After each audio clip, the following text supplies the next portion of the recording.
Good morning to you and welcome. Just 2 weeks ago, we gathered in a meeting very similar to this one. But then we were beginning our journey of making moonshots. But what a difference that just 2 weeks can make. Today, after 5 sessions of thinking big and working together, we can now present those moonshots to you. My name is Golda Lee Bruce, and I am a development storyteller in the Caribbean Country Department of the IDB, and I have the honor of taking you through this morning's very exciting proceedings. Pivot is a movement of ideas fueled by future makers. It is the result of a partnership among the Inter-American Development Bank, the Caribbean Climate Smart Accelerator, Singularity University, and the Destination Experience. Without further ado, I welcome Kirk Anthony Hamilton to welcome you. Kirk Anthony is an architectural designer turned entrepreneur, investor, community curator, and co-founder of the Infinity Partnership, Inc., Tech Beach Retreat, and the Destination Experience. He is on a mission to build a new global business ecosystem for the Caribbean, with platforms designed to drive investment, technology, influence, and big media to the region, with an aim to catalyze innovation, new enterprise, and wealth creation opportunities. Welcome, Kirk Anthony. Thank you, Golda. Good morning, everyone. I'm truly honored. I can go ahead, Golda. Thank you. Good morning, everyone. I'm truly honored by the opportunity to welcome you all to the final day of Pivot. As you would have seen, it's been an exciting 2 weeks of brainstorming and ideation, exploring beyond the norm. I'd like to extend a big thank you and round of applause to each of you for your participation and the ultimate success of the first ever Pivot. And I'm calling that into being as we enter into the last day. I'd also like us to show our love and appreciation for the IDB for putting this together in collaboration with Singularity University and the Caribbean Climate Smart Accelerator. My company, the Destination Experience, was a proud partner of the engagement. We've been here from the beginning, and I think it's important to note that Pivot was actually conceived prior to the pandemic as a call to action for the region to really start to explore these exponential and transformative ideas. On the first day of meetings, the moderator for my group, Nick from Singularity University, started off by asking us if we've ever heard of Moonshots before being invited into Pivot. Of course, a number of people said they hadn't. And he responded by saying, "Be prepared for me to blow your mind." He then pulled back and said, "Actually, allow me to free your mind." I think for me, this best summed up what this experience is supposed to be all about. Pivot was really conceived to create a safe space where we can share the ideas that toggle around in our minds all the time, where there's not typically a platform where we can take these thoughts and form them into reality. I had the good fortune in 2016 of participating in the annual meeting of the World Economic Forum in Davos, where the concept of the fourth industrial revolution, which I'm sure many of you are familiar with by now, was first unfolded. And in participating in that meeting, amongst many of the world's greatest minds, I was equally scared as I was excited. I was excited by the dawn of the digital world as was being shared within the meeting, but I was scared because I started to realize, as the only Caribbean participant, where we actually fell in this global conversation. I realized that in that moment, more than ever, that there were others driving our ultimate outcomes, and we were not owning the future of our region in a meaningful way. With the onset of the pandemic, we're obviously living in an unprecedented time. We're living in the most uncertain time in our history. And we're living in a time where the intersection between technology and innovation and society has never been more pronounced. I recall the message that was shared on the first day by the Honorable Mia Motley in what, seemingly was and has been taken as a very amazing speech that we obviously needed to hear. It has been shared so widely, beyond any concept that I think the team at Pivot would have had in terms of the broadness and the reach that her words would have had. But she gave a very timely call to action. For far too long, we have played second fiddle in our region. We have not operated at the forefront of our destinies. It is truly time for us in the Caribbean to rise as builders of the future. It is time for us to assert what tomorrow will look like, not only for our small islands, but also to participate in guiding what the best for the rest of the world will also be. I'll close by summing up what our ultimate hope for all of you is going forward with the movement.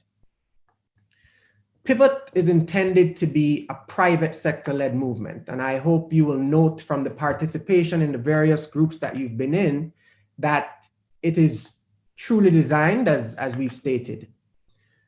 The intention is that you will continue with all the ideas that have been elevated through this experience. I'm sure many for the first time interacted with concepts that you've never really seen before. And the idea of exponential technologies that maybe you've never integrated in your working world. Beyond the major ideas that will be presented today that came out of the group sessions, we want to ensure that the participants of Pivot continue embodying this mindset in your daily lives and your approach to business.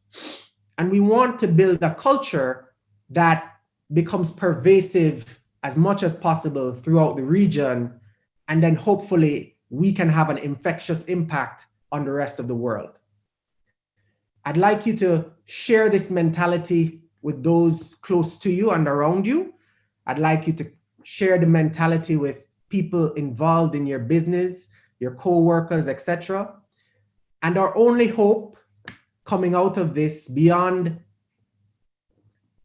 taking these grand exponential ideas to the next level, is that next year's Pivot, which is intended, will be bigger, better, and hopefully by then in person.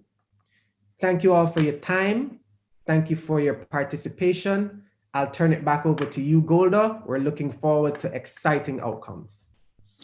Thank you so much for that warm welcome, Kirk Anthony, who is one of the founders, or rather the founder of the Destination Experience. Destination Experience is a partner in this Pivot movement as we seek to gather and harness the imagination of all Caribbean people. We are also honored to be joined this morning by His Excellency, Dr. Mohammed Irfan Ali. Dr. Mohammed Irfan Ali was sworn in as Guyana's 9th executive president in August of 2020. He became a member of the National Assembly of Guyana in 2006 and was subsequently appointed to the portfolios of Minister of Housing and Water and Minister of Tourism, Industry and Commerce. During his time in the Ministry of Housing, he implemented the most extensive endowment campaign in the history of the country, backed by a massive distribution of lots to citizens of all social strata and geographic regions. We have shared all of our speaker bios in your agenda this morning, and so we invite you to read more about Dr. Ali and all of the work that he has been doing for the people of Guyana. But Dr. Ali, President Ali, we welcome you to Pivot. Thank you very much. Good morning. I'm very pleased to be associated with this forum this morning. And I'm very thankful for the invitation in today's unveiling of our Moonshots, the first step of many towards creating a more vibrant and resilient Caribbean. When I first learned about the pivot movement and the idea of making moonshots to create the future of our region, I was filled with inspiration and hope.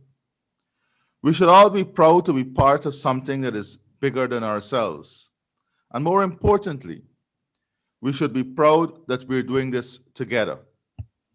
As sovereign states from Jamaica in the north to Suriname in the south, we are proud of each other, proud of our distinctiveness. Those aspects of civilization that make us stand out in the world are important to us. But I'm sure you would agree with me that there are some common threads that continue to bind us as one Caribbean. We love our culture, we love our cuisine, and we love our music. And most of all, we love each other. Our uniqueness binds us. When one Caribbean people succeeds, we all succeed. And history is littered with many of our successful people. So, in making these moonshots for the Caribbean, when one idea succeeds, we all succeed.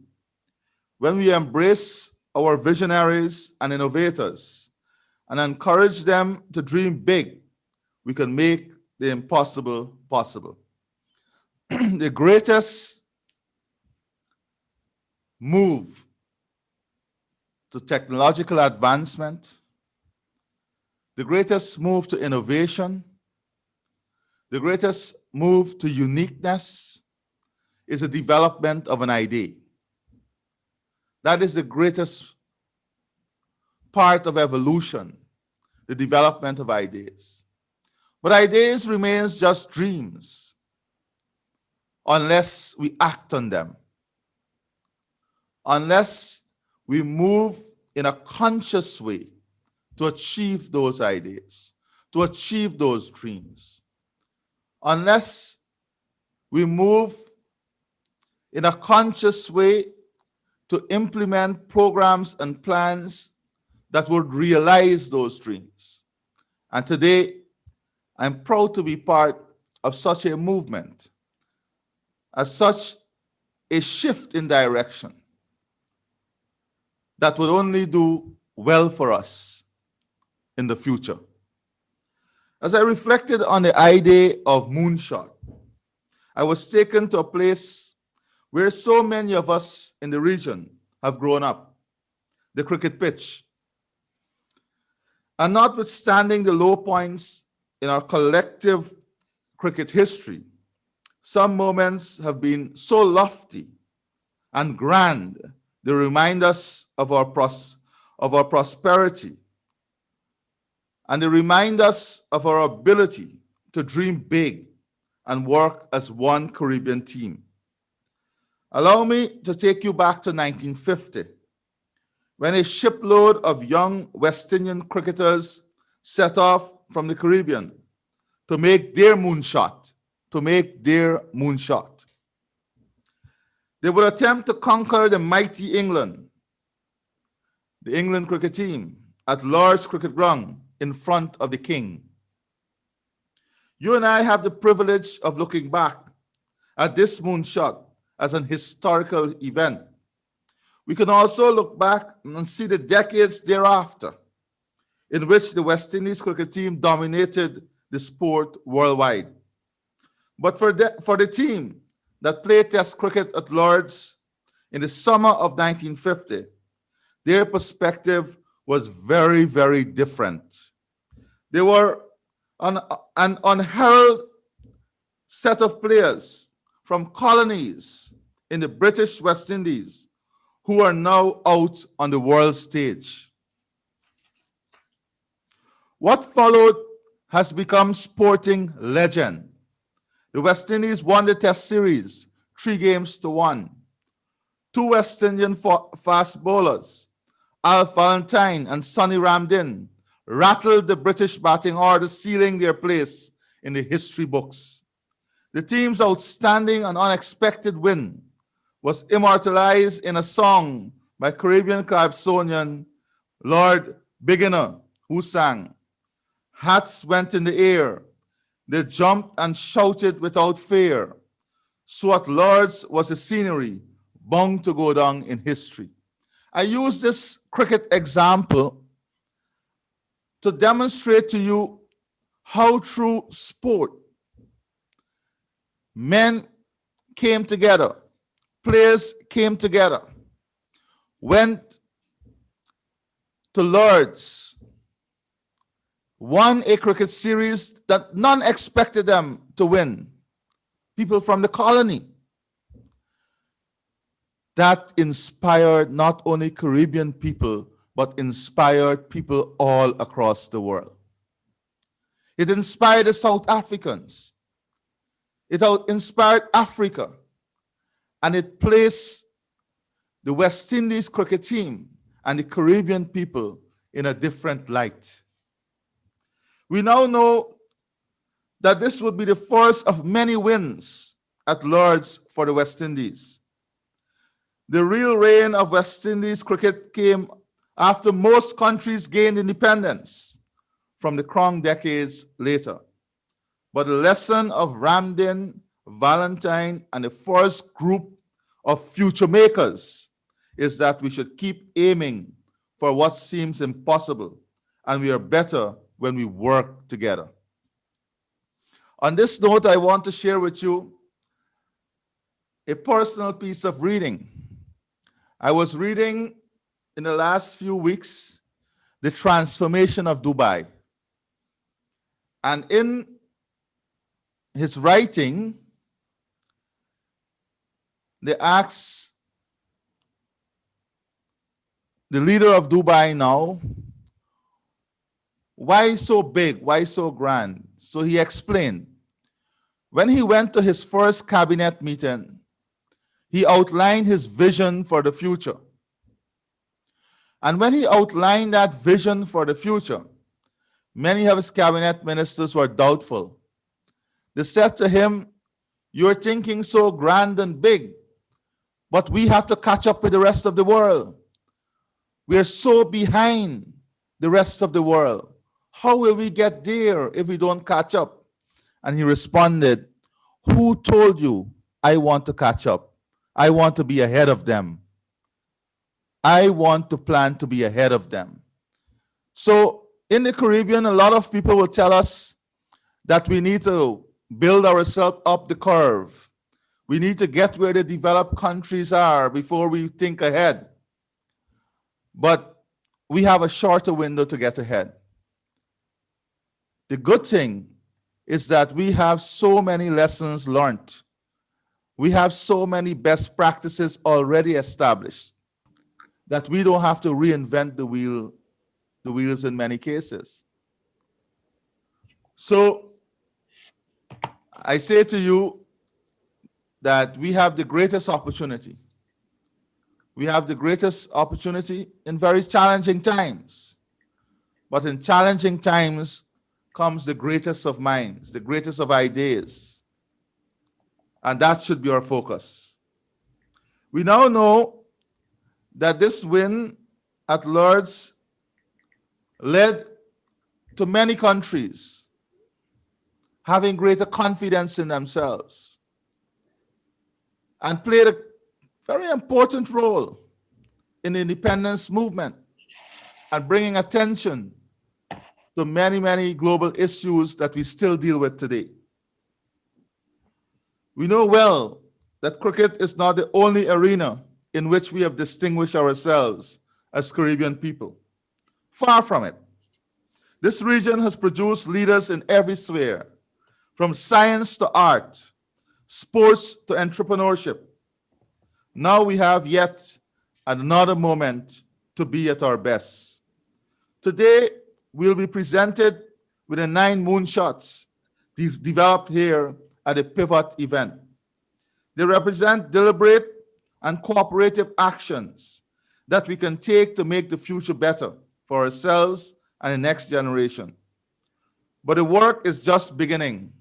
Our innings starts now. The first cricketers to represent the West Indies on the world stage defined the sport and set that foundation for those who came after.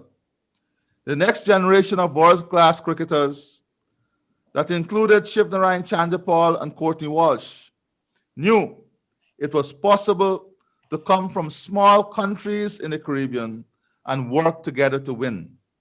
And so as the future makers of this event, we must pass on not only our plans, but also our moonshot mindset. As my colleague, Prime Minister Maya Motley, stated at the opening of this event, the time has come for the people of this region to shed their lack of cultural confidence and allow the Caribbean to take its place on the scoreboard, especially in technology and innovation. Think of our challenges in the region, like climate change, as the fastballs we cannot avoid. It is not enough to defend the wicket. Technology is what we need to confront such deliveries and respond with hits beyond the boundaries. Leaders of government and industry are therefore obliged and obligated to create environments in which you have the freedom to think of new ideas and launch them. We are committed to doing this here in Guyana as our economy transforms and we welcome more foreign investments. We will use some of these new resources to foster local innovation, creativity, and research. But policy is nothing without the people to drive it. This is our moment to make moonshots. This is a moment to harness the collective energy of all Caribbean people. This is our moment to change the world. This is our time to shine. Thank you very much. Continue to shine. Thank you so much, President Ali, for those very inspiring words. You are definitely aligned to everything that we are trying to achieve with this pivot movement, and we'll be seeing the evidence of it in a very short time. Thank you so much for that presentation. Thank you very much. And we now move on to the reason that we're here this morning, the presentation or the reveal of our 9 moonshots. Future makers were divided into 3 groups by sector of focus, what we, the organizers, began to call the big groups: electric vehicles, digital transformation, and reimagining tourism. Then within these groups, they were further divided into subgroups to design their moonshots together. There were 9 subgroups in all, and therefore 9 moonshots. Today, we're going to hear presentations from the 9 subgroups in order of their sector, starting with electric vehicles. Then there will be a moment for question and answer after the presentation of each moonshot. So we invite you to please use our question and answer function here in Zoom so that we can have your questions ready to go at the end of each of the presentations by our subgroups. We will also hear from the facilitators from our partner Singularity University, who have led the discussions around these moonshots and led the development of these moonshots along with our future makers. So please, we ask you to share your questions with us as I hand over now to Sally Dominguez, who has been leading the Electric Mobility Group. Sally, welcome to the closing of the Pivot event, our manifesto of moonshots. Take it away. Thank you, Golda. Hello, everybody. All right, so I'm Sally Dominguez. I'm a futurist, I'm an inventor, I'm an entrepreneur, and I am utterly inspired by the vision of our greater group and our subgroups. What's interesting is when we talk about the future, we talk about 2040 and people are generally pushing to talk about exponential technologies. But the future is about exponential technologies and human potential. And what I've seen throughout our groups, throughout our working, is that we have had this vision, this dream that embodies the essence of the region and the dreams of the region and the potential of the region to not just be the playground of the world, but to be the powerhouse of the world. Throughout all of these sessions, normally my job as a facilitator on Moonshots is to keep people thinking broadly enough, keep the vision big enough, stop it from coming down to 10% and keep it at 10x. I have had no trouble doing that with my groups, because I think the playful spirit and also the entrepreneurial spirit of your region is such that, the thinking is already big. The thinking is big. And in my experience with these groups, the nitty gritty of today's reality did not get in the way of not only dreaming big, but we've also come up with a roadmap for each of these vehicles that gets it to either 2040 or in fact 2035. And I'm proud of my groups because they have covered the full gamut, from small, individual, quick, fleeting vehicles right up to super fast transit to enable the collective gathering of the entire region, islands and mainland. So I'm going to hand over to Ziki Allgrove. I'll be sharing for all of the groups because I understand there's a little uncertainty on the internet side of things. But I just want to thank my teams. I want to thank IADB and the whole organization for this opportunity, because we have come up with, just through 4 sessions, such a doable roadmap to transform the region. And I'm very excited to share it with you. So here we go. Ziki, hang on. Let me just share the screen and let's get this moving. Hang on. All right. Here we go. Ziki, take it away, mate.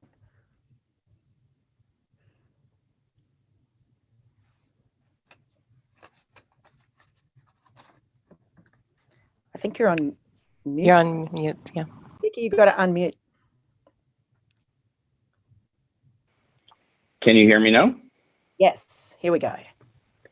Okay. Good morning. Let me do that all over again. I have to say, the messaging that we've heard this morning is so inspiring. And I think what's been more inspiring has actually been working with my fellow Caribbean citizens across all the islands. And so I'm going to dive right into what I'd call the engine behind some of the moonshots. So if you think about the green hydrogen powerhouse, and as you look at each of the moonshots that we have after this, I want you to think about those and the context of those in through this lens as well. So next slide. So this question has come up, not this question, but this topic, this theme has come up. Can the Caribbean lead the world in the development of green hydrogen? And before I go down that path even further, it's like, why hydrogen? Why does hydrogen matter? What's the big deal? And if you think about it, hydrogen is the most abundant element, not only in the world, but also in the Caribbean. And it's an energy carrier. It's a carrier of energy which exists all around us. Now, the other side to hydrogen is that actually when you use hydrogen to generate energy, the byproduct is water and steam. So if you look at it in that context, you think, oh, well, that's wonderful, an energy source that produces something that is entirely renewable and it's zero emissions. Now, the reality is that today there are a number of industries that produce what we call gray hydrogen. And what that means is you need to use a hydrocarbon fuel, right, to produce that hydrogen. And there's blue hydrogens, well, you say, well, I'll capture those greenhouse gases and do carbon capture and recapture that. Now, I take you to the next level. And if you look at it in the context of green hydrogen, and you look at our region and look at the things that we have as a region, and we have sunlight, we have wind, we have waves, we have current. So when you start to look at the production of hydrogen as an energy source and look at it through the abundance of resources we have as a region, and actually these are the things we're known for in our region. And so going back to that original question, can the Caribbean lead the world in the development of green hydrogen? I wouldn't say we can. I would say we will, and we should. And that, to me, is the premise of what we're doing today. And, the message from the president and the opening remarks are, we aren't trying to catch up with the rest of the world. We are going to lead the world. And that's sort of the premise behind why we're doing what we do. Next slide. So as we move into the individual moonshots, if you look to the left of the slide, you'll see some of the conceptual ideas that that are there. But what I'd like you to think about, right, is if you look in the middle, there's this hydrogen that exists in abundance in our region. And if you look to the right, you'll see that there are these methods of producing green energy to split that H2O molecule to produce that hydrogen. So, and these are all existing technologies. So if you look at it, there is, they're generating electricity and generating power from tidal barriers, from solar, from wind. And where this really comes to play as we look at the moonshots that we see coming down the line, is that the science and the process is actually very straightforward and simple. It's electrolysis, it's basic physics and basic chemistry. And so as I close this and we look at the moonshots, I'd like you to think about this as we move forward. These moonshots are moonshots that actually can be launched. And when you look at these moonshots as we move forward, I want you to think about certain things. At one point in history, somebody looked at the bird and said, I want to fly. And we eventually did. I don't know if you remember the Dick Tracy comics, where in the past they're talking into their watch and making phone calls. Think about that today, right? So as we look at these moonshots, look at what the resources we have, the people we have, the intelligence we have, the natural infrastructure and resources we have. And I'd like you to leave you with that thought as we move into these moonshots in terms of what's possible. Thanks, Ziki. Fantastic. So we're going to launch into the moonshots, and I'd like you to notice that the overreaching theme is independent, hydrogen positive, energy positive region. And also if you'll notice that each of these concepts touch the earth or any of the elements so lightly that there is almost no need for other infrastructure. And that's our aim, is to not only advance transport 10%, but to radically rethink its entire relationship with the people and the environment. All right, team one. Oh, hang on.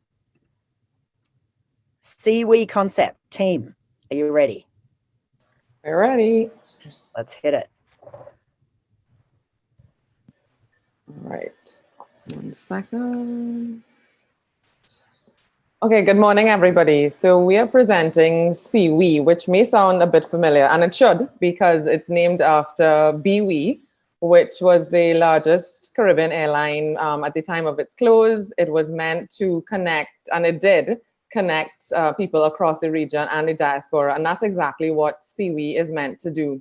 And because it's traveling across the sea, we've played on that CWE name. So this vessel will travel across the water at top speed, going from the top of the chain in the Bahamas all the way down to the mainland in Guyana in under 6 hours, which of course for us Caribbean travelers is ideal.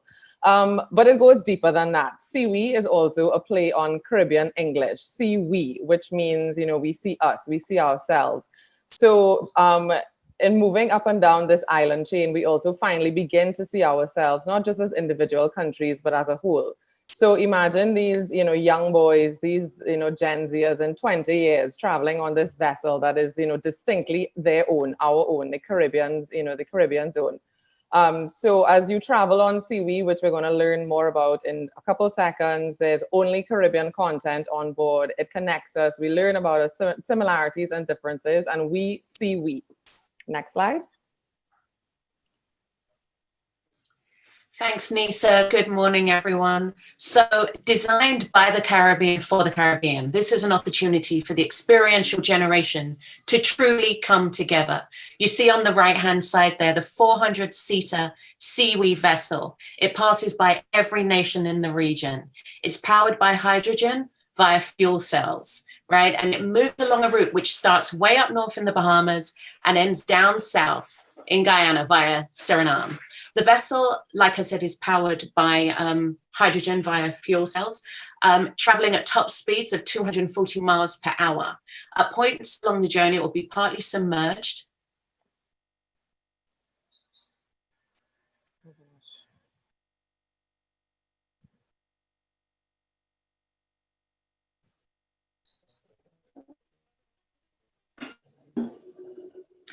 Have we lost Kelly? Hello, Nisa. Okay, and it's so much more than a mode of transport. She's back. So much more than a mode of transport. You'll finally be able to make day trips, as Nisa said, in under 6 hours. Now, top left here, you see these little wees? These hold up to 15 people or cargo. And basically, they will, what happens is if I'm in St. Lucia or any other Caribbean country for that matter, I can go to my Seawee port, board a little wee, and join the main vessel. These little wees are autonomous, and they autonomously join the major vessel as it moves along the route. Go ahead, Nisa. Next slide, please. So what's on board Seawee? Well, first of all, there's something for everybody. So when you get on, you're strapped into swivel chairs with seatbelts that offer a 360 view. So think roller coasters. And after we've achieved top speed, it's safe to walk around and explore. Think of, when you're on an airplane and you've achieved cruising altitude and you can walk around. So again, it's really meant to be this immersive Caribbean experience. So there's a party area for the young and young at heart. The areas are separated by country. So let's say you're going to St. Lucia, but you want to learn about Dominica on the way, you can absolutely do that as well. You get a taste of the islands in terms of their culture, history, music, and of course, food. There is something for everybody on board. We will also be using sonar technology. I mean, obviously, we're quite concerned about the minimal disruption to marine life. So we will use sonar technology to do just that as we achieve top speed and go from up and down the island chain. Next slide.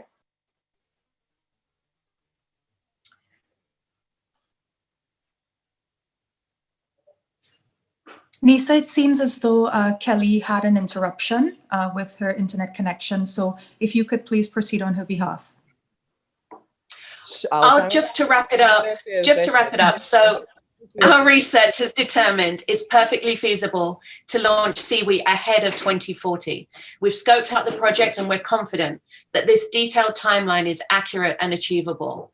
As you can see here, we're looking at building a prototype to run on hydrogen by 2025, at which point we would deploy little wee pods to run cargo. By 2030, we expect to be trialing autonomous vessels running from ports. By 2035, we would expand across the region, focusing on increasing speed for the longest journey. And by 2040, full launch using green hydrogen and achieving speeds of 260 miles per hour. And that's it. So we hope you enjoyed Seawee. I hope I can see all of you on board in 2040.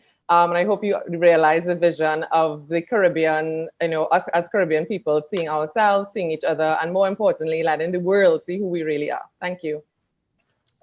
Thank you so much. So good. Thank you so much for that, Sally. Sorry. We have a moment where we just take 1 or 2 questions, if that's okay with you. And I believe actually that the first question is perhaps for you, and it comes from Marcelo, who asks, what is the competitive advantage to produce green hydrogen in the Caribbean region? Is there a big difference between gray hydrogen and green hydrogen production costs? Massive. Okay, so the huge difference is that green hydrogen is abundant. It's essentially produced from renewable sources. So if you're going to use current or wave. I'm suggesting we as a team have looked at wave, but really current, because it can be deep down. It's less likely as an infrastructure to be damaged by hurricanes or extreme events.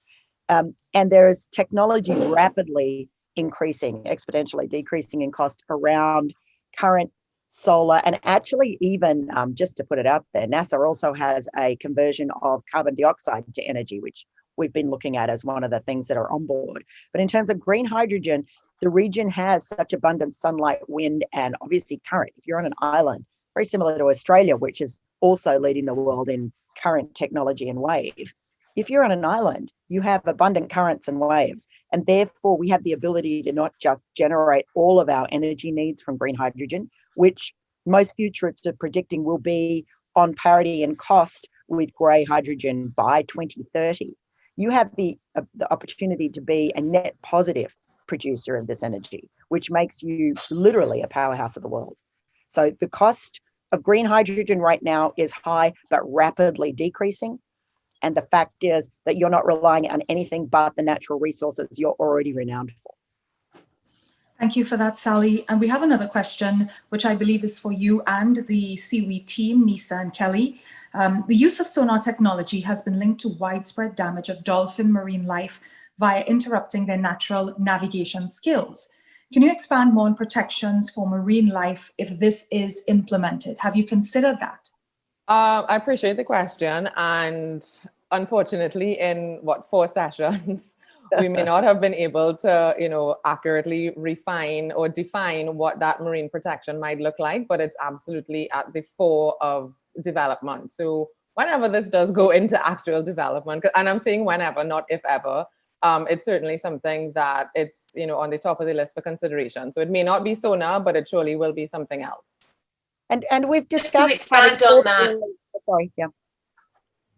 Thanks, Sally. Just to expand on that. So the feasibility study starts next year in 2021. And that is, of course, the first feasibility study, at which point along the route will we absolutely not be able to be submerged in order to protect some marine life below the surface. Yeah, I was going to add, we're also talking about shipping lanes. I mean, we already have this existence of shipping lanes where ships head along. And in our case, we were talking just, and we're obviously at nascent stage of how we do this. But if we were to mark out the very, very fast route, then it's possible on those markers to have devices that will repel marine life or keep them at bay. That's our plan. But of course, we need to research that. Thank you, Sally. I believe we can move on to the presentation from subgroup B, if you'd like to introduce them. Okay. Flying Fish team, are we ready? Yes, we're ready. Let's do it. All right, thank you, everybody. It's my honor to present our moonshot from subgroup B. Our mission was to improve the quality of life for disconnected communities. And so we set about by looking at nature, and we were really inspired by what we saw around us. In particular, we call this the flying fish. It will deliver in 3 areas for the Caribbean. The 3 areas are energy, water, and mobility. It will deliver energy in the form of clean energy distribution and affordable energy. It will deliver water in the form of clean water at no cost to various communities. And it will deliver mobility in the form of accessible and affordable transport. The combination of these 3 areas will result in independence for the Caribbean. Next slide, please, Sally. So what we are proposing is a closed loop, hydrogen-based transport system that can go over both land and water. It's a disruptive green light touch technology. It can travel anywhere without the need for additional infrastructure such as roads. The flying fish themselves are autonomous hovering pods capable of accommodating a family. Each pod has swivel seating and will be fully closed with windows to enjoy panoramic views. The pods can actually link up with one another, and that will support larger groups traveling together or the movement of cargo. And the pods are fueled in regional areas called ponds across the Caribbean. The flying fish will have subscription-based and vetted memberships. It can be summoned using an app. And what it does essentially for the region is it transitions the region from traditional utilities to decentralized energy and transportation distribution. The employees of these utilities will be trained to become high-skilled operators of the system. As you see in the bottom of the slide there, we have a timeline. Our timeline calls for technology R&D and feasibility studies in the early stages, followed by prototyping and testing in the middle stages, and ultimately deployment of the system by 2030. And now I'd like to turn it over to Natasha, who's going to tell us a story about how the flying fish will improve the quality of life for one Caribbean family. Natasha? Thank you. Good morning, everyone. We'd like you to imagine a family. So Aniki and Sean wake early to get the kids ready for school. This was their first day back in Kingston after 14 years in Miami. Today, Aniki has a trial rotation on the campuses in Trinidad and TCI, and Sean has meetings in Trinidad and Cayman. Aniki scheduled a flying fish pod for the family at 7 a.m., and here's the beat of the steel pan on her phone moments before seeing the pod on its approach. They drop the kids at St. Andrews before hopping down to Trinidad for their 9 a.m. appointments. Aniki and Sean meet for lunch and then each head to their respective meetings in TCI and Caymans, Sean summoning a second pod. Before hopping back to Jamaica at 4:30, Aniki gets some TCI toffee for the kids and manages to surprise them outside St. Andrews at 6 p.m. After delivering the passengers safely home, the pods rejoin the pond nearby to recharge. A few hours later, flying fish pods are summoned again. Tropical Storm David is now approaching and expected to bring significant amounts of rain. Almost everyone who lives along the Rio Grande has summoned a flying fish, and Mr. Nelson and his family board using the easy access ramp. They joined the Kingston Pond to wait out the passage of the storm from the safety of the storm shelter created by the pods. The group takes bottles of clean water and fuel with them as they disembark back home. Fantastic. And I think, can I add to that just a little? So the idea, just in case anyone's wondering, pre-questions, about the water and the generation of energy. So these pods are designed to withstand hurricane. They're a specific shape that deflects wind so that they can hunker down a bit like a turtle could. They're designed to cross water and land because that means that no matter what the situation, they can get people from A to B to C. And the water generation is actually the hydrogen byproduct. So as they're on board, they're generating the drinking water that they'll then take with them when they get off. I know you guys said that, but I'm just making sure everyone understands the genius of the system because I just love that section. All right, Golda, questions? Yes, so we don't have any specific questions on flying fish just yet, but I want to invite our panelists to please, if you see a question arise and we don't have time to answer it, please feel free to just type your answer into the Q&A function so that we can respond to some of these questions that are coming in from our attendees this morning. We do have a general question for you and this group, Sally.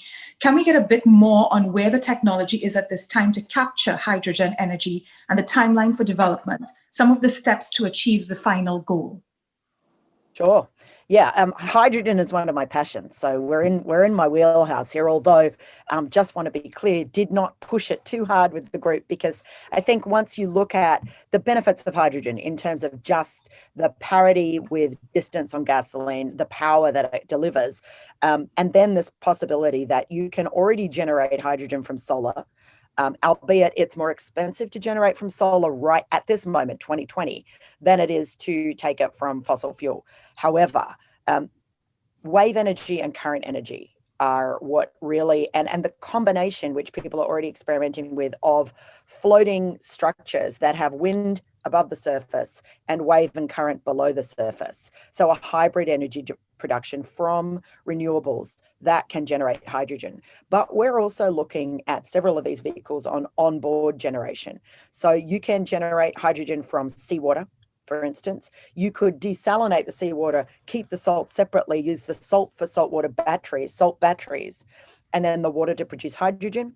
Or there are brand new technologies that have just been announced August this year by Stanford researchers, which can actually take salt water and turn it into hydrogen and use it. So the technology around hydrogen fuel cells is a huge area of growth right now, and several countries are pumping money into it. And our part of our scheme was to say, when people talk about green hydrogen, they talk about scale. But when you have islands, when you have smaller populations dispersed and decentralized, this is the ideal opportunity to look at decentralized energy. We don't need one hydrogen production for the region. We need to decentralize, which is more resilient, which is more future forward, and which allows us to pilot a program immediately and see results. So in terms of the ability to roll out green hydrogen in this region, you're actually better positioned than a large country that needs to push it all out from a central infrastructure. Thank you for that, Sally. And thank you to the Flying Fish team. I think we can move on to the next subgroup. Great. Okay, now we have Fet Travail. This is exciting too. I'm so excited about these groups. Okay, Fet Travail team, are we ready? Yes, we are. Let's hit it. Hi, thank you for the opportunity. At Fet Travail, we believe that a sitting vehicle is a sign of opportunity in the market to optimize the lives of people in the Caribbean. To be one Caribbean, Fet Travail poses to give all people limitless access to all of the Caribbean through land, sea, and air. Transport systems affect social and economic inclusion and opportunity, so it is vital. Fet Travail, through a Caribbean-specific visa system, brings fast, high-quality public transport to residents going to work, mothers going to play, a surgeon traveling to perform a procedure, and tourists seeking to explore each island without the boundaries of roads and flight schedules. Upon first glance, you may think travel to a fete, but to our French, English, and celebration-minded islanders, this means the ability to have a balance of work, travail, and party, fete. So we offer you Fet Travail. So this is our outlook for the vehicle. It's designed with vertical liftoffs built to ultimately transport up to 30 people to popular island destinations and to remote island locations, surmounting obstacles like rocky terrain and endless traffic at a speed of roughly 270 miles per hour or 430 kilometers per hour. And it does so using the direction shiftable blades, most notably seen by Dyson products. These features, such as noise reduction components and hydrogen fueling, are made with community sustainability in mind. And with that same community in mind, low-cost subscription pricing for Caribbean residents will be part of the Fet Travail brand. By 2030, we expect to see growth in the overall and port infrastructure, as well as confirmation of the autonomous features. This keeps us on track for a rollout of emergency medevac Fet Travail vehicles to transport the best doctors, EMTs, medical equipment at very efficient speeds where they are needed, putting the Travail in Fet Travail. Next slide, Sally. So imagine this. Click.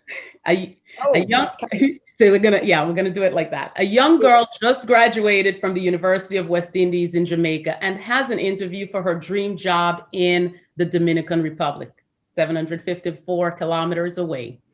A team in Barbados has a cricket match in St. Kitts, that's 578 kilometers or maybe roughly 360 miles. And next. Sadly, a middle-aged man just collapsed in a remote section of St. John, Virgin Islands. Next. With an environmentally conscious fleet of Fet Travail, each one of these people has access to a travel system that can be reached by the push of a phone button and to their destinations in moments to less than 2 hours. They have that access. In an emergency or as a specialized service, they can be picked up at any location or travel to a hub and board through the many access panels in the rear of the craft. And in comfort and without lengthy planning, a trip that would be upwards of $300 now takes no planning and a foreseen 90% reduction in cost. Fet Travail is a transportation solution within reach. Perfect. And I think one thing that we don't see in these renderings that is an intrinsic part of what the team developed is that you can see the little landing legs on this this vehicle, but we were also looking at a Lockheed Martin prototype of a gentle landing Zeppelin. What we envisage is when Makisa talks about the ability to land in difficult terrain, in inaccessible areas, we have a cushion that can also extend underneath this vehicle to allow it to settle down on terrain that would be otherwise inaccessible, which is a key part of the Medivac, but also a key part of accessibility for tourism for locals into regions without disturbing. The whole hovercraft and cushion technology is this idea that hovercraft or cushion can be on top of a crab and not kill it. That will be the plan. We don't want to kill the crabs. Thanks for that, Sally, and thank you to the FETRAVI team. Very exciting stuff indeed. We don't have any specific questions for that team, but we do have a question about the involvement of private investors. Julie is asking, how does Massey, one of the regional conglomerates, and other private sector investors get involved in projects like SeaWe? Have we thought about that at all? I was actually hoping that Kurt could answer that, because I'm also very curious about how that how it works now and how it could work for a large scale project like this. Who are we asking? Kirk Anthony. Oh yeah, okay, good. It doesn't seem as though he's available right now, but we will ask him to pop into the Q&A section and provide an answer for us. But I think we should definitely move on to the Reimagining Tourism overview. Thank you so much to Sally and to all of the future makers who developed these moonshots related to electric mobility in the Caribbean. Thank you, Sally. Thank you. Thanks, teams. I now pass you on to Nicholas Han, who has been the facilitator leading the discussions on reimagining tourism in the Caribbean. Nicholas? All right. Hello, everyone. I'm Nicholas Han. I'm speaking to you from East Africa right now. I'm on faculty at Singularity University, and I am an entrepreneur working on solving the world's biggest challenges, and I'm an agitator for corporations and entrepreneurs and governments to think differently about how we can solve the world's biggest challenges. I'm also, just so happens, launching an eco lodge in Zanzibar. So I'm thinking about the future of tourism very, very acutely. In the Caribbean, tourism, as you all know, is vital to the economy. Somewhere around $50 billion per year. In terms of GDP, it's somewhere around 15% of all GDP. And in terms of livelihoods, people's jobs dependent on tourism, it's more than 10% of people. It's vital. So it's really important for the Caribbean, as you all know, to be thinking, what is the future of tourism? And is the current way of doing tourism set in motion, or can we reimagine it? What are the new opportunities? What are the threats and challenges on the horizon? So the team of people that we work with on reimagining tourism, these are moonshot ideators. They got into that mindset and they allowed their minds to be free about what the possibilities are. They broke up into three main themes.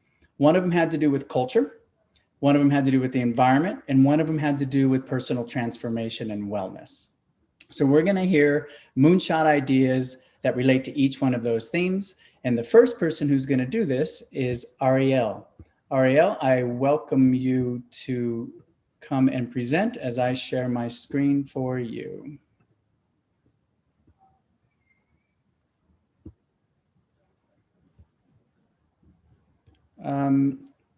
There seems to be an issue with me sharing my screen. Can I ask one of my team members to please share the Google Docs presentation?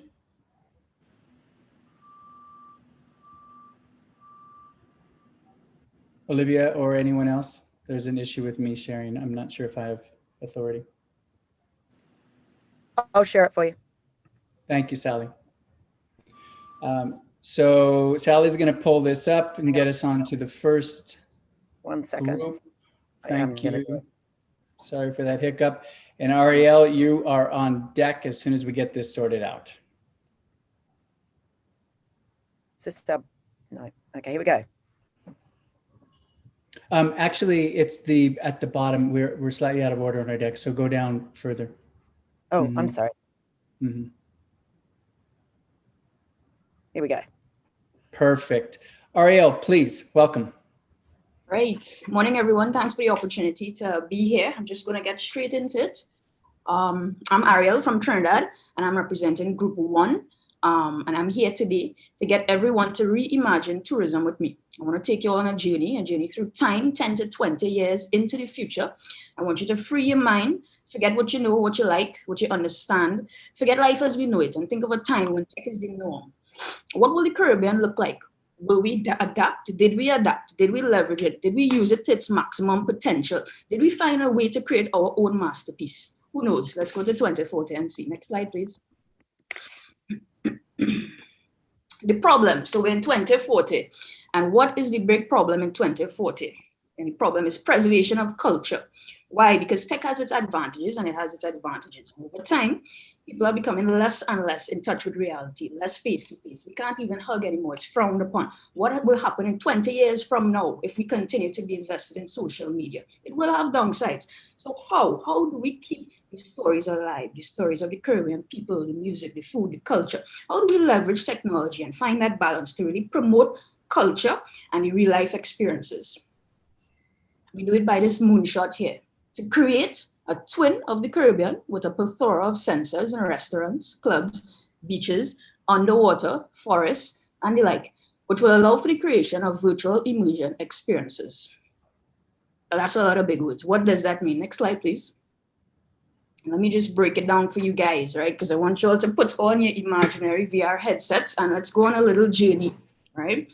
Imagine laying on a beach in Montego Bay and in comes a tiny drone delivering your very own tailor-made souvenir packages with all things Jamaica. Imagine being on vacation in St. Lucia and receiving clues to find hidden digital treasures for points, like finding a digital dancing banana at the top of a waterfall, followed by a full-on history of the banana industry in St. Lucia.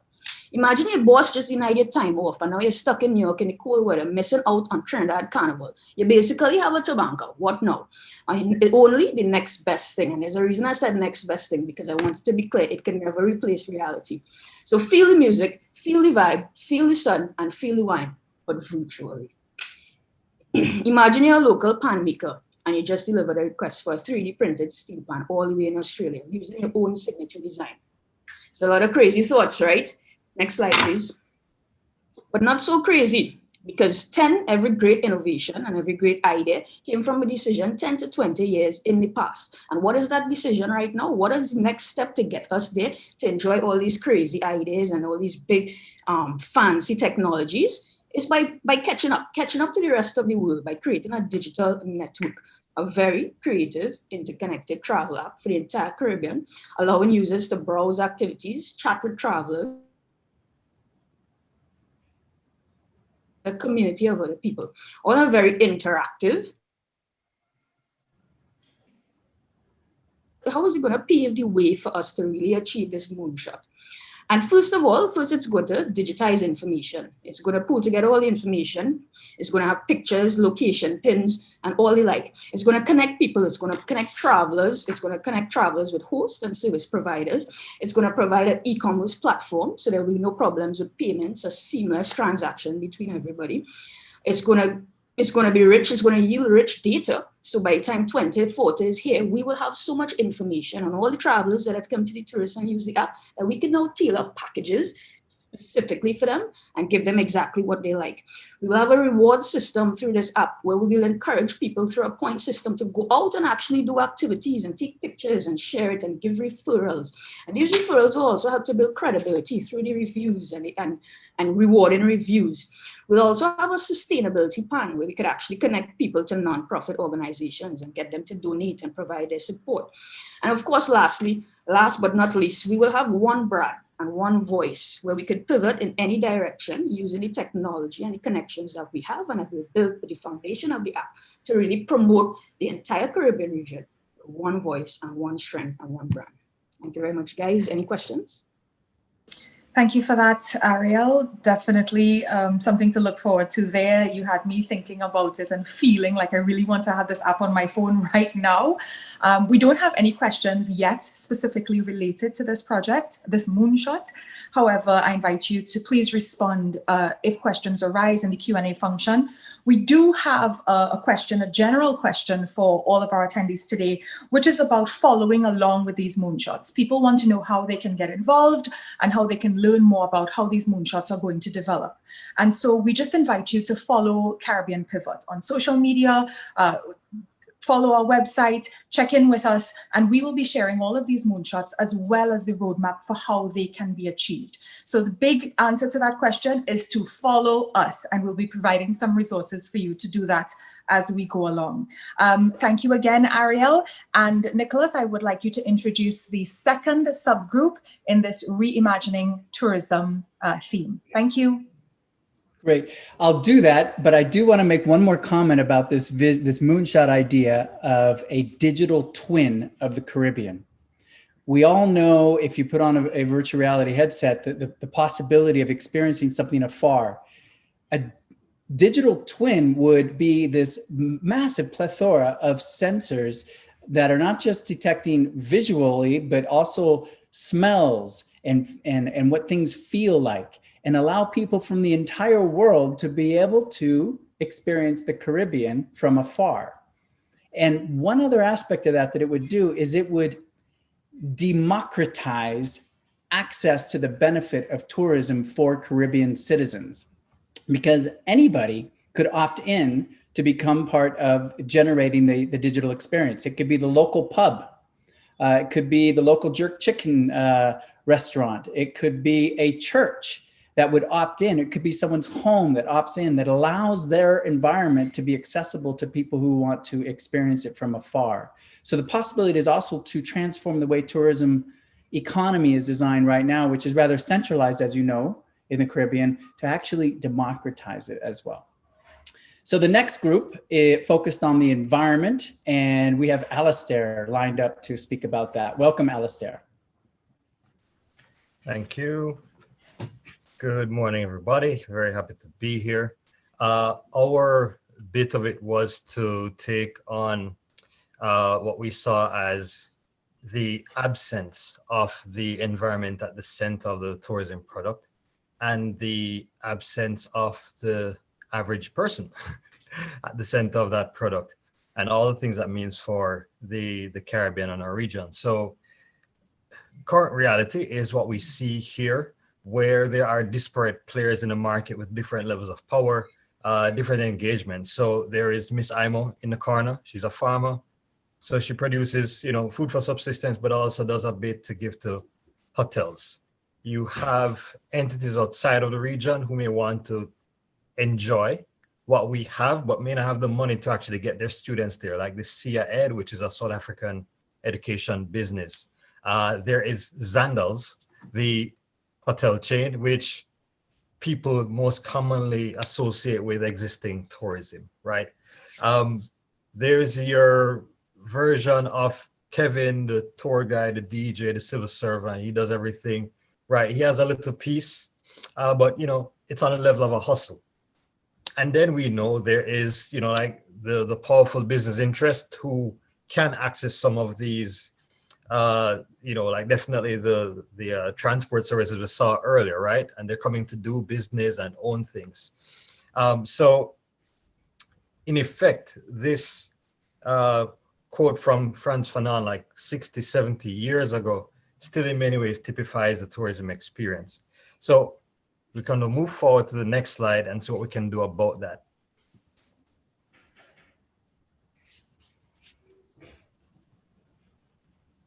Can we advance one?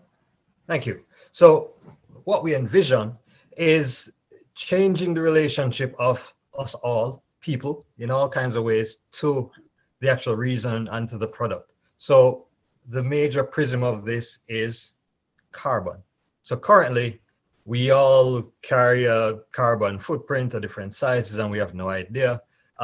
It's seen we produce waste in lots of ways that we don't keep track of, we don't know what's going on, and we all have different levels. So what if, as people come and experience the region in many, many ways, and as we all produce what it is that we want people to be excited about and enjoy, that carbon actually leaves as people enter.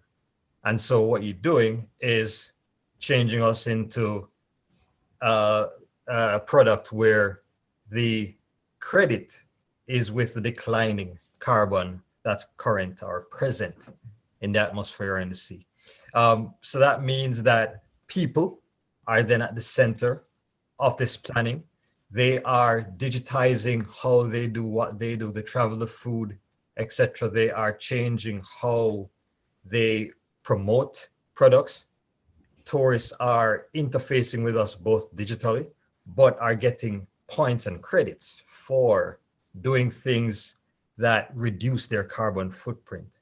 So imagine people having a literal number or a score that they can keep track of and trade for benefits or access to the product in much the same ways that the previous presentation showed.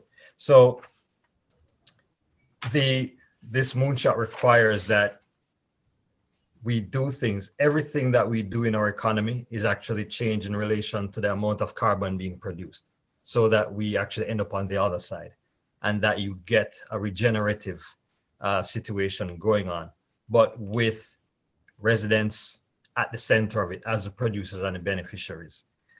Key to this also is that this becomes a totally investable venture for everyone. Yeah. So what do we need? Because that's a lot of things and it's very wide. So at the systems level, what is required? So if we go to the next one, essentially 4 things. So we understand that for people to think about the environment as this thing that we all can invest in that has tangible outcomes in all kinds of levels, we need to think differently. And so literally rescoping our education is crucial. Moving from currently where we think of transparency and accountability as this thing for governments only, but literally transparency as a part of accountability. So we're talking about integrating blockchain technology, not in just finance, but in how we account for environmental use and degradation, so that literally the air gets more transparent. Different types of financial models to ensure that we can all invest at different levels in these new technologies to drive this. Obviously, the renewable energy is a big part of this as well, because it doesn't happen without that, even at the level of buildings and what they can do to actually contribute to being carbon sinks. And finally, everything should be people-centered so that you have campaigns around that. So you're using the VR we saw before, Internet of Things, so that we are integrating people's experiences all together. And definitely that local populations feel that they own materially the benefits and the responsibilities of this very broad-based product. So that is our concept. Thank you for that, Alistair. Very interesting indeed. And as the facilitator of today's session, I'm going to ask our panelists to just pivot with me a bit. We did say that we would have a short time for Q&A after each presentation, but what we're observing is that there's a delay in the questions coming in. So we're just going to ask the panelists to please use the Q&A function and type your responses in there. Nicholas, I would like to move on to the next subgroup just to keep us on time throughout this session. Thank you again, Alistair. Sure. Thank you, Golda. Thank you, Alistair, for that. So our next one focuses on human transformation and this mega trend that's happening with tourism around the world, that people are not just looking for experiences, they're looking for transformation. And the Caribbean is primed to be able to offer the future of what that might look like. And our next presenter is going to share a moonshot on that theme. Michelle, welcome, please.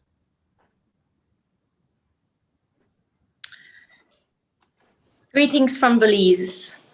So the 2040 challenge is human transformation to reach abundance and true potential as humans. Moving away from chaos, disconnect, conflict, imbalance, desire, shame, power, materialism, corruption, sadness, and loneliness. Next slide, please. The moonshot being the Caribbean people as ambassadors of abundance, and serve as examples of all humanity to learn from and to transform. They are also portholes for the Caribbean. Next slide, please. Everyone close your eyes, please. Visualize Peter, a 55-year-old male recently released from prison, seeking personal transformation, mind, body, and spirit connection. He uses a virtual platform which analyzes his emotional inputs. The results recommend he connects with the Caribbean people as they are ambassadors of abundance. He travels virtually to the Caribbean and absorbs the positive, abundant energy of the people. He accesses sensors which connect him to the emotions of marine life, the flora and the fauna, to experience oneness. He virtually experiences meditation in the Caribbean jungles, caves, and Mayan temples, accessing the ancient wisdom of the ancestors. He utilizes the technology of humanity to release biomemory, traumas, and the limited ego identity mindset, gaining a deeper connection to the divine. He virtually walks barefooted on the beach and in the jungle, absorbing the nutrients to heal his physical body and to connect more to Mother Nature. He uses empathy chips, which allow him to see the world from the perspective of the Caribbean abundance ambassadors, and he experiences oneness. Open your eyes, please. He is awakened and transformed, stepping into his true potential. He embarks on a life of abundance, gratitude, compassion, connection to source, and self-realization. He is inspired to share this with others. The immediate changes that need to happen to make this moonshot a reality are: the basic needs such as food, clothing, and shelter must be met. Caribbean people must embark on transformation training to become representatives of this progressive and evolutionary community. Education must move from reductionist teaching methods using incorrect knowledge to that of expansion beyond the mind. People must consume locally sourced living foods, practice meditation and breath work to cultivate a witness consciousness, and to release biomemory and conditioning to shift energy to a cellular level. This is epigenetics. Practice self-study to expand awareness and refine intellect. Gain self-love, respect, civic pride, seeing life as happening for us and ultimately through us. Set a tone of devotion and gratitude each day, invoking heart intelligence, developing a deep trust in the divine. Selfless service, moving away from that ego identity of self and offering service without anything needed in return. Spending more time in nature and deepening environmental consciousness. And lastly, all of the above must be instilled in schools from an early age. Thank you so much. Namaste. Thank you for that, Michelle. You know, the very inspiring thing about this morning's presentations is that all of these moonshots are exactly as their name suggests. And so we are really excited to have such a variety of ideas coming forward in our session.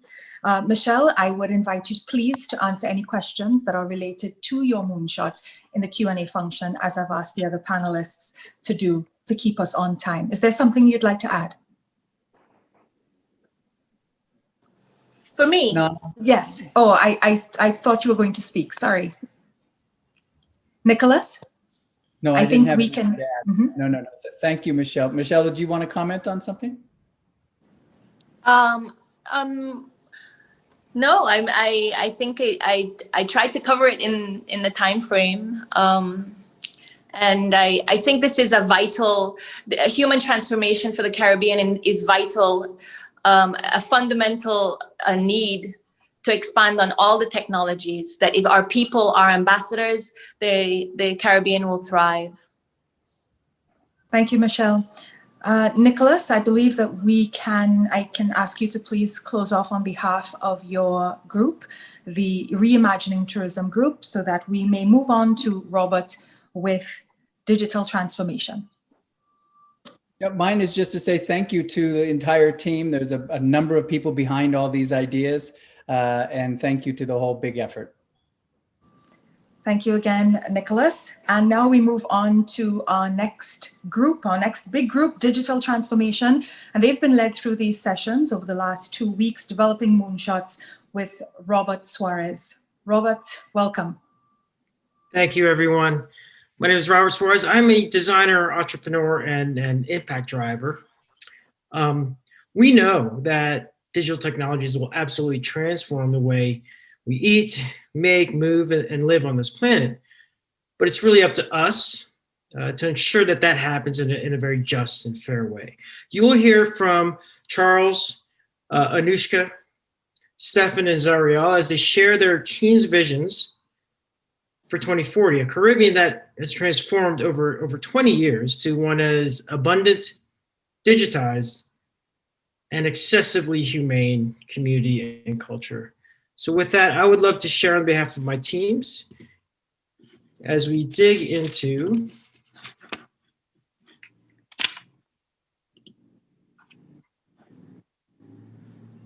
their visions, their team's visions for 2040, the challenges they're addressing, and really, how they're going to get there.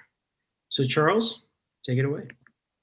Hi, good morning, everyone, and welcome to the H2 Grows Moonshot presentation. My name is Charles Passad. Next slide, please, Robert. The challenge my team has embarked upon is to achieve food and water security in the region by the year 2040 through digital transformation. As we have learned during the pandemic, nations of the world tend to take care of themselves first, but many of the countries in our region are too small to find solutions to many challenges. So we need to work together, utilizing our individual strengths to achieve a greater sum, to ensure the survival and prosperity of our people. Next slide, please. Our Moonshot aims to deliver an integrated management system, IMS, to collect and collate data from across the region, supplied by various users. The IMS will be supplied with data by rainfall monitoring devices, water collection and distribution authorities, farmers, agro-processors, retailers, and consumers. The IMS, utilizing artificial intelligence, then transforms all this raw data into valuable information, providing trends and projections so the private and public sector can make optimal production decisions for themselves and their stakeholders, distributing resources more efficiently to meet consumers' needs. Next slide, please.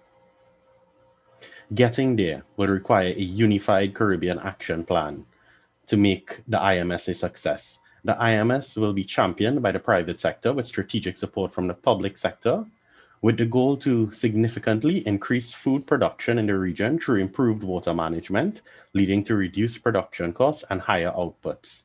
The IMS creation will require a dedicated team to develop a groundbreaking software that is regionally embraced and utilized by stakeholders.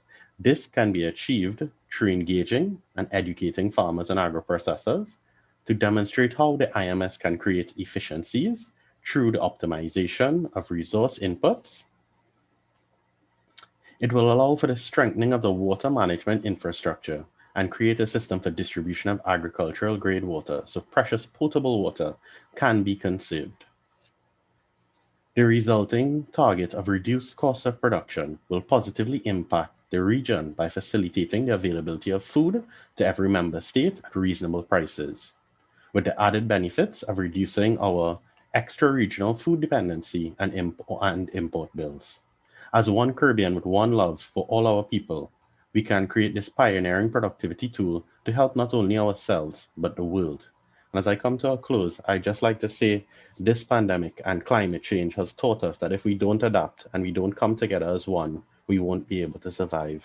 And without it, and without unifying the Caribbean, it'll be even more challenging. I'd just like to say thank you, and it was a pleasure being your presenter for the day. Thank you for that, Charles. And I would like to ask a question that has been posed here by David. It's not specifically related to your Moonshot, Charles, but I would like to open it up to the facilitators and any of the other presenters or future makers as well. Charles is asking, the ideas are interesting and commendable, but I'm concerned about three things. One, the research and development dependencies, I'm not seeing that the technology is resident, or some of the technology is resident in the Caribbean. Would anyone care to comment on this? I'd like to. I did just write an answer, but you know, we live in a global economy. There is no reason why technology needs to be inherently in a region to be pioneered in the future in a region. And so if you were to run like an open, let's all get together and work out how to do the most future forward wave energy, I would say within 6 months, just going on the group that I just had, within 6 months, you would have a plethora of great new R&D forward technologies in that area. But you can't expect to find everything you need in a region already. If you're talking moonshots, you're looking so far ahead, you're dreaming so far ahead, then you need to bring that technology to you and then develop it within your region. So I don't know why you would be hobbled by the lack of something already being there. I'd like to build on that, and that within all our teams, when we created a vision for the future, we kind of backcast or retrocast back to today. And for all teams, we ended up, understanding workforce development and education, and the fact that 20 years, we need to start teaching the 10-year-olds about these new digital technologies, because they're the 30-year-olds in 2040 that will be designing, running, and building these businesses. Thank you for that, Sally, and Robert as well. And Robert, you may introduce your next subgroup to make their moonshot presentation. Great, thank you. And just really on that trend, we talked about truth, transparency, security, and really with this group, we got into the purpose of life and what it means to be happy. So with that, I'll introduce Anushka to share their vision.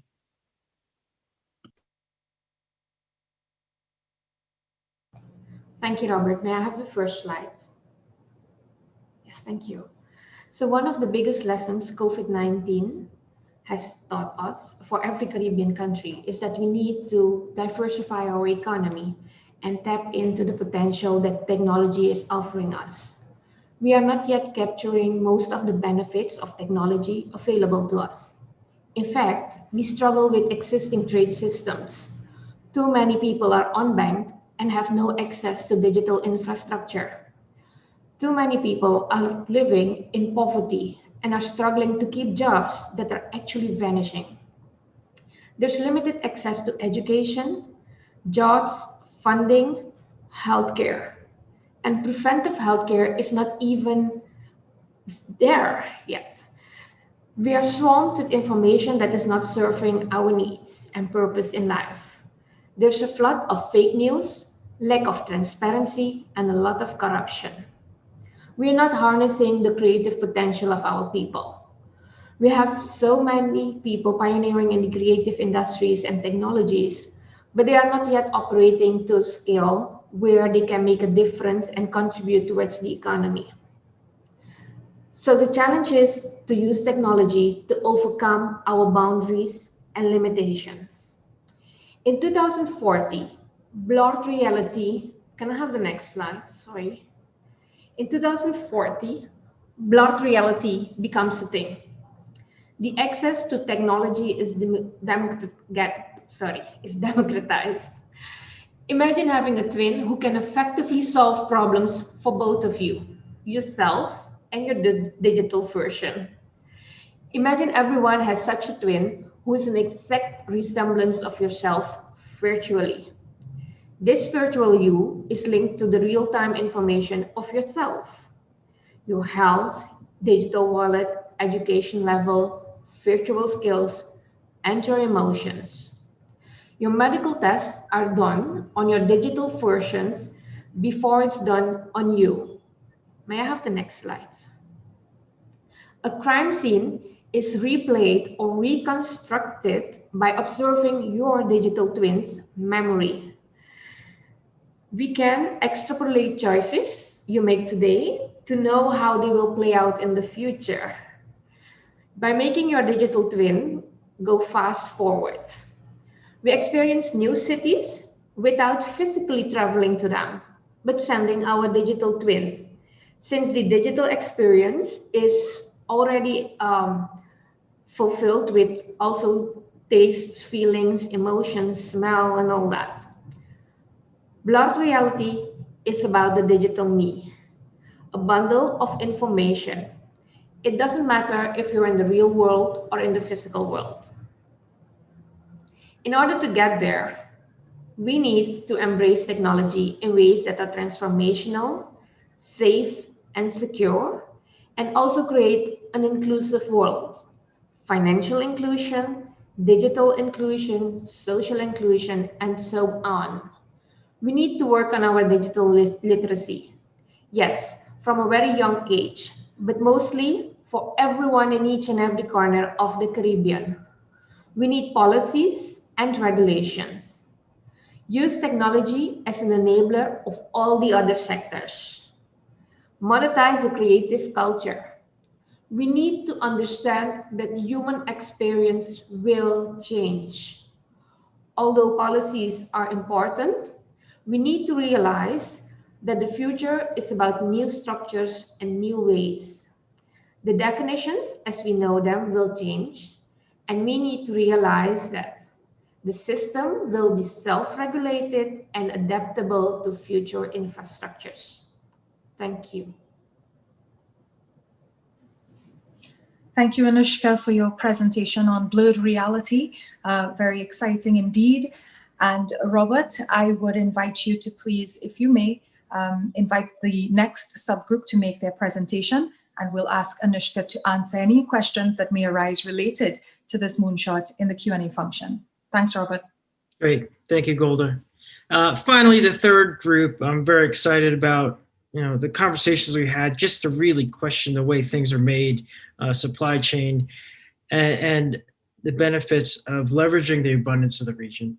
So with that, I'll introduce Stefan and Zariel to share Made in Water. Good morning, everyone, and welcome to our pitch. Next slide. So the current pandemic has disrupted supply chain in the Caribbean. We know this for a fact. And additionally, the lack of robust 3D printing as well as automation technology in the region has led to reduced competitiveness of the region as well. So this has led to a reduced or lowered pace of trade in goods and services between the region and other countries. Next slide, please.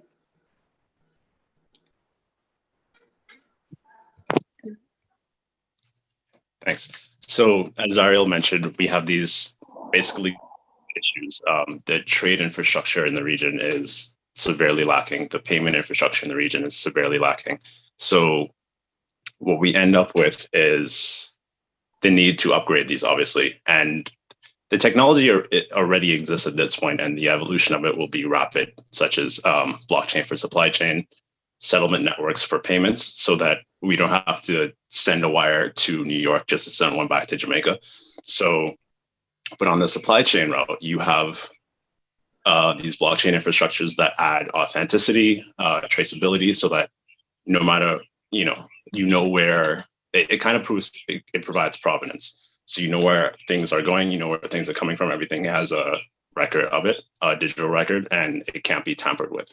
So keeping this in mind, because this is a bit compounded, now we have, at this point in 2020, there exists underwater data centers, right?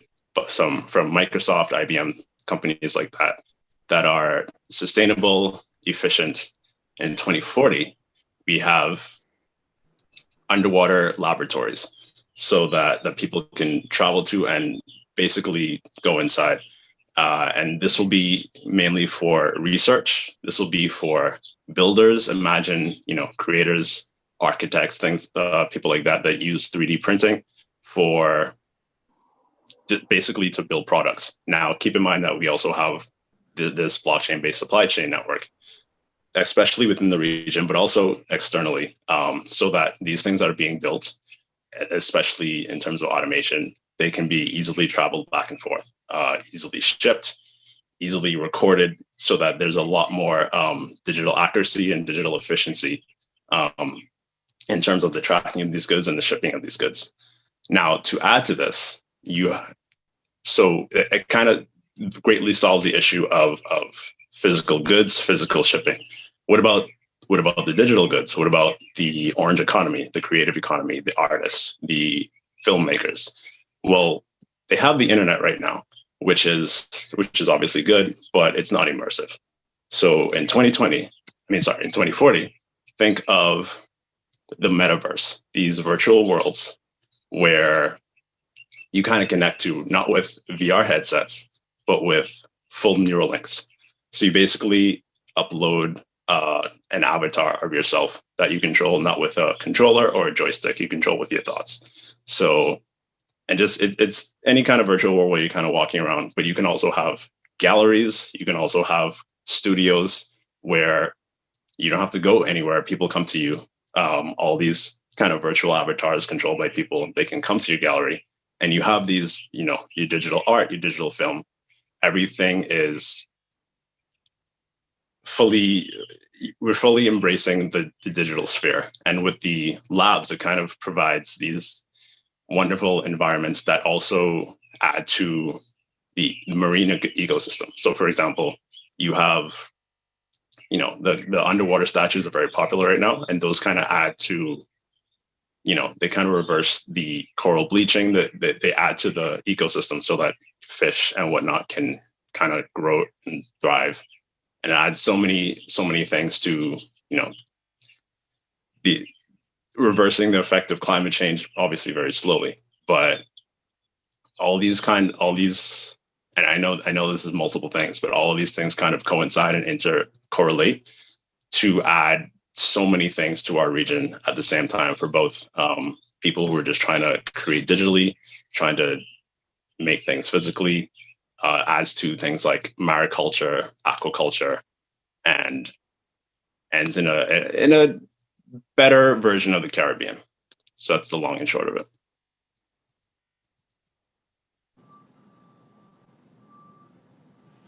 Thank you, team. Nick, Robert, is there anything that you would like to add as we wrap up with this group?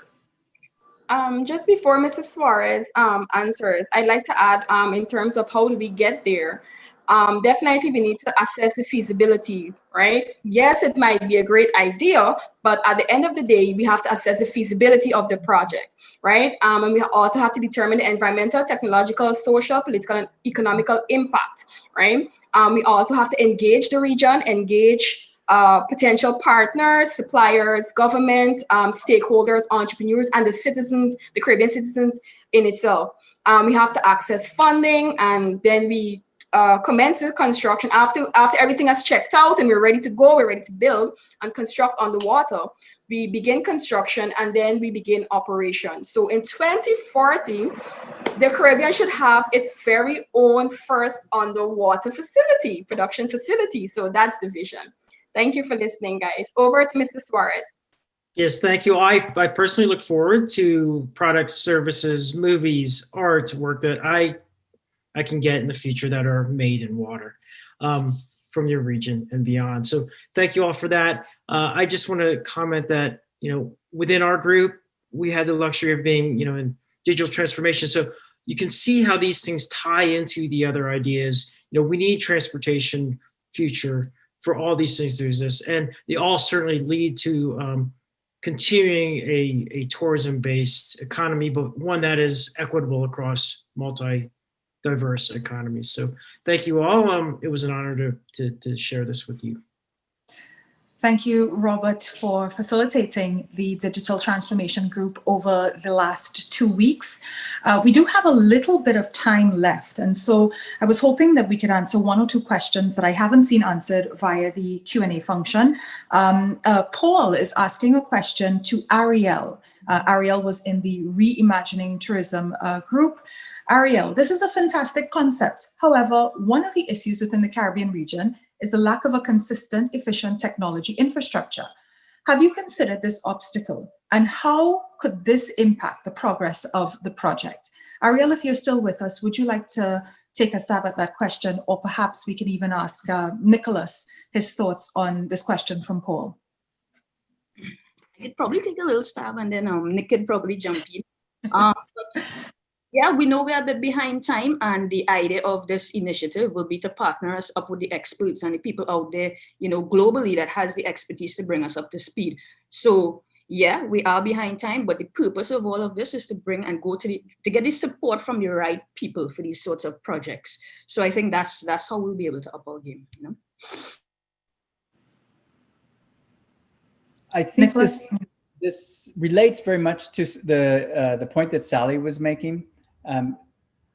With this digital transformation that's happening around the world, it's really a complete game changer in terms of our past positions of power and opportunity.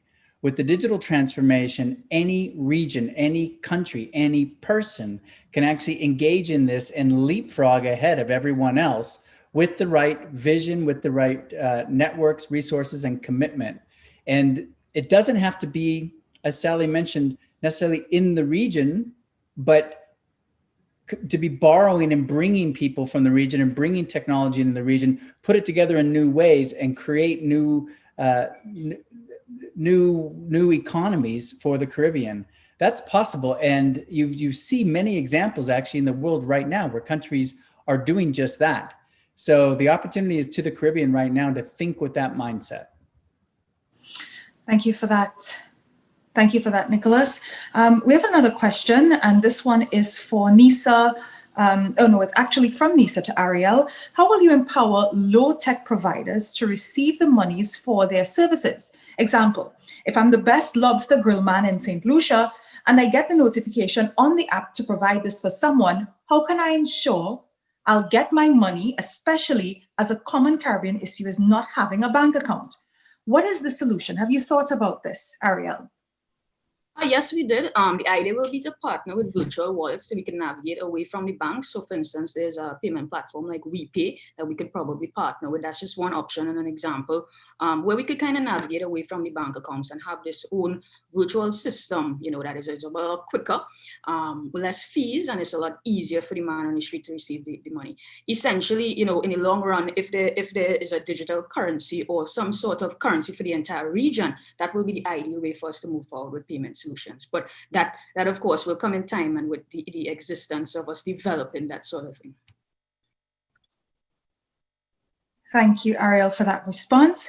And we have a question from Devika, who is asking, what is the business model for small businesses or locals to participate in the virtual reality twin? I believe that this is a question for Alistair's group. If not, please chime in and answer Devika's question if you have a response. Wasn't my group directly, but I will definitely chime in. That's a very crucial piece for people to reimagine things. So essentially, technology is already in other places of the world, allowing that to happen through people's regular, what we call banger phones, right? So to the extent where, say in Nigeria or Ghana, like people can call a tractor, right, to use for a day with their regular banger phone. These things are happening. So that it's purely a function of time and our interest. One concrete way to think of it is by ensuring that people can not only access communications technology, but also that we are reevaluating literal capital or value. So very quickly, right now we are obsessed too much with just financial capital as the only thing that you need to move in the world. But there's several others. And when we incorporate those into how we see an integrated system of communications or actually investment, then it opens streams for someone with 2 acres who has this wonderful skill to actually access a lot, because that is valued in a very different way from we do now. Thank you, Alistair. And we have a general question from Carrie that I'd like to put to all of the future makers who've presented and others who haven't as well. What kind of political system and public sector ecosystems are envisioned by 2040 to support these awesome moonshots? What do you think the political system or public sector infrastructure is going to look like in order to support these big ideas? I invite any of you to chime in, open your mic and respond. I would put a comment in there just because we all talked about it in each of our teams, And I don't think we actually mentioned it in the presentation, but inherent to what the transport groups were talking about and the sustainable energy people was some sort of local visa that allows people to travel without hassle around the region, which obviously, however you govern, somehow that clicks in. But I think this idea of ease of travel and ease of passage through the various areas in the region is key to that. I think for our group, especially for the Maiden Water, the discussion about ownership, borders in a digital and physical world were challenged and questioned there. So I think, by pushing some of these boundaries, by doing things in maybe international waters, it does question that whole ecosystem and forces governance to adapt to the technology and the innovations that are coming up.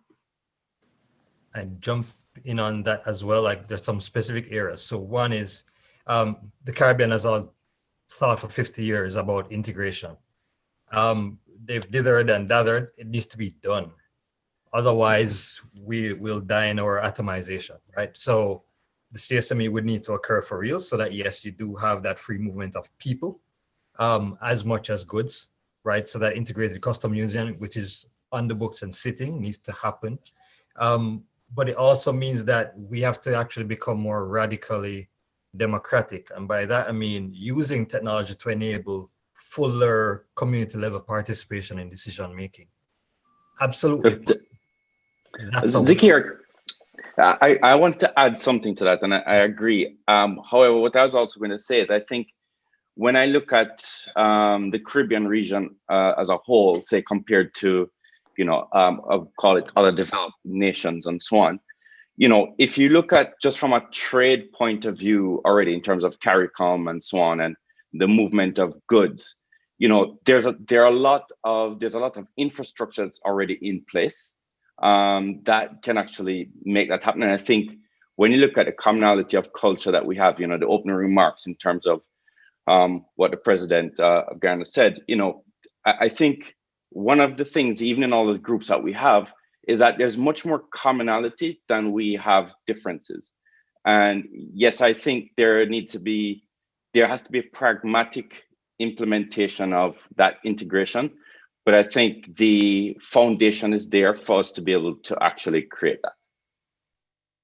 I'm going to be as radical as Prime Minister Motley was allowed to be on the first day. She did the right thing by essentially calling out restrictive government leaders and the non-innovators. None of this is going to work until we have a vision and a buy-in from Caribbean leadership. There's no way to become, a regional powerhouse if the region doesn't have buy-in. So this is great, but we also need Caribbean leaders to do their own moonshotting, whatever that looks, empower CARICOM. I see, who is it? Alistair talked about, the CSME in a real tangible way. So, I mean, I don't know, I'm hoping that some people are, in this, pivot event do eventually form, the part of the next government of their own islands, because it really is essential to have that transformative, radical thinking, and also coupled with what Richard Branson said, which sometimes you just have to power through this. So what? So what if you have these obstacles? So what if you have restrictive government? So I think if we find a way to find that happy medium between innovative governments and the power to say, so what, then I really think all of these moonshots can happen. Thank you so much, Nisa, and to all of you who responded to those questions, and also to all of you who asked those questions. I think that call for a moonshot mindset on the part of all of our leaders is a really brilliant way to wrap up this segment of our conversation this morning. Thank you for your hard work over the last 2 weeks and for your time and dedication to launching these moonshots. And I know that the question is, so what next? What are we doing next? Well, from where we sit, we'll present these ideas in a manifesto document in the form of a comic book. We're really looking forward to that. It will document our journey over the last 2 weeks, developing these moonshots. We will also prepare a roadmap on steps needed to achieve these moonshots. Both should be ready by the end of the year, so you can look forward to that. Let's move on now to our closing thoughts as we wrap up this manifesto of Moonshots event. Catalyzing change that brings about transformation has been the primary pursuit of Raquel Moses's career. Raquel has enabled leadership and organizations around the world to go beyond their current vision and stay on the cusp of what's next. She has become a critical advisor for driving the shift to digital, for process automation, and implementing key turnaround projects that heighten customer engagement and strengthen organizational performance. Please welcome to tie a bow on today's proceedings, CEO of the Caribbean Climate Smart Accelerator, Raquel Moses. Raquel, welcome. Hi. Hi, everyone, and thank you so much for having me. So, I wanted to spend a moment. I want to start by just giving a hand of applause to, I think that's the thing I miss most in this digital era. We don't clap anymore because we're not all together, but I want to just give a round of applause to all of the presenters this morning, especially the people who presented the Moonshots. I thought they were fabulous, some of them scary, but scary in the most wonderful way. So let's start with a hand of applause to those guys. Well done. The time that was spent was clearly evident, and the way that you are thinking absolutely underscores the talent that we have in this region. I want to reflect first on how far we've come. We started this, which I will refer to from here forward as the Mia moment, where she, in 15 minutes, was able to encapsulate, to tie a bow and to provide a summary of the experience. What I hope that happens from this point forward is that when we look into the future, and we're talking about 2030, 2040, I'm thinking 30-30, 30-40. When we look at this moment, we say that this was the pivot point in history where the Caribbean began its momentum to take its rightful place in order to achieve its ultimate objective of world leadership. I think that there is something absolutely fantastic and phenomenal about what we are capable of. And that Mia moment really helped to underline for us, listen, what we need, we already have. All we need is to just push forward. And so I'm hoping that this is a point of momentum. Everyone has in their stomach an ache, a pain, a desire, a passion, something that we know that we can do. And this is the time where you start listening to that ache and you say, okay, I hear you and I'm ready. I'm ready to take charge. I'm ready to step into my purpose. You all know the story of David and Goliath. And if you're a fan of Malcolm Gladwell, a son of the Caribbean, as I am, you would have read his book, what you realize is that Goliath had a natural disadvantage. And it was this thing that he thought was his advantage, his size. But his size made him clumsy and lacking nimbleness. We have that same advantage. We have phenomenal regional institutions. We have magnificent leaders. We have spectacular sportsmen. We have world-class artists in every sphere that we can understand. And you know what's funny to me, and as Nissa was talking about it, what's funny to me is that, and Alistair as well is talking about CSME in a real way. And I'll tell you, I'm a child of CSME. I worked in Jamaica, and I'm from Trinidad. And so everything that we do and everything that we've done hasn't failed. We have a lot of things that are working. And what is amazing to me is that we are phenomenal storytellers. And for some reason, the good news, and Mia Motley mentioned it, she's like, they don't talk about it. They don't talk about the universal health care. They don't talk about the universal education. And that is because we need to realize who we are. And if we realize who we are, then we have the ability to tell the right stories. There are a number of, the OECS is a model of cooperation that others can take advantage of, but you don't talk about it. There are some phenomenal achievements at CARICOM level, and I will say it boldly, CARICOM doesn't move quickly enough, but they are not without magnificent merit. And again, but the stories don't get out. And when I was putting the list together, I started naming names of people with phenomenal achievements, and the struggle wasn't that there were too few, but it was that there were too many. And how do you start with, are you Bob Marley, Rihanna, Usain Bolt, Brian Lara, Sean Paul, and you just start, Mia Motley, and you start going down that list and you realize Maxine Williams, and, we have so many world-class people with talent, people with ideas, people who have accomplishments, Colin Powell, Kamala Harris, any sphere that you think about, Caribbean people have impacted. Alistair, you talked about the fact that there is Hello Green, where you can use an app to call a tractor in Ghana. Do you know it's a Trini who designed that app and has that going, who runs that business? I met him at MIT, and it's phenomenal, but people don't know. And so we have to get these stories out because it is mind-blowing what we can achieve. It is absolutely mind-blowing. Our greatest struggle, and this is from one of my favorite quotes, our greatest fear is not that we are inadequate. Our greatest fear is that we are powerful beyond measure. It is our light and not our darkness that frightens us. Who are we to be gorgeous, beautiful, talented, fabulous? But who are you not today? We are already all of these things. The struggle that we are having is cognitive dissonance because we know who we are deep down inside. We know that we are powerful and we are talented and we have limitless potential, but we are behaving in a way that does not support that. And we are playing small because we believe we are from a small place. And that is no longer an option.